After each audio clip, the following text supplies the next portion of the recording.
seryosong proteksyon at pagpapahalaga sa mga kabataan lalo pang binigyang pansin ayon yan sa long-term plan ng RISE ASEAN Framework. Tinutukan niya ng Star FM Manila.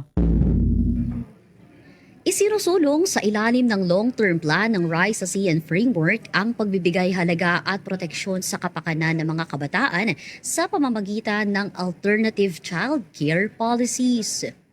Isa sa naging focus ng pangmatagalang plano sa naganap na high-level discussion ng ASEAN Philippines 2026 ay ang paghubog ng matibay na family development efforts, social protection systems at empowerment initiatives. Ayon sa datos na inihayag ni Department of Social Welfare and Development Secretary Rex Gatchalian, mula 2023 hanggang 2025 ay maraming naitalang bilang ng mga batang nakararanas ng pang-aabuso, pag-abandona at exploitation.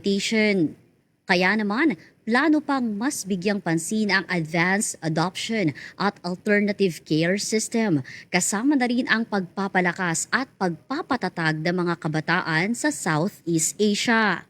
This year, we focus on RISE, ASEAN Framework, which consists of 4 strategic priorities. R, for resilient and empowered families. Families are the basic foundation of stable and thriving societies under this priority. We want to focus on strengthening development and promoting family resiliency. We also want to give particular emphasis on establishing alternative child care policies to ensure that every child grows up in a safe, nurturing, and supportive environment.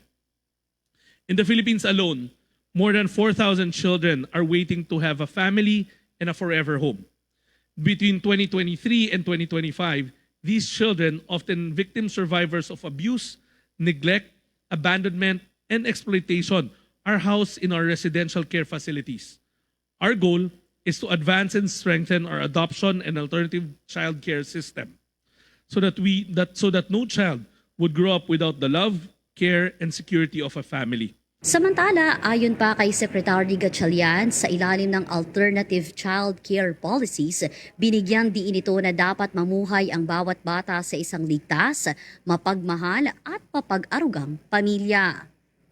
Mula rito sa International Media Center, Makati City, para sa ASEAN Philippines 2026 updates ng Bombo Radio. Nag-uulat Star DJ Kimi ng 102.7 Star FM Manila, and this is Bombo Radio Philippines, the #1 and most trusted source of news and information. Basta Radio, Bombo!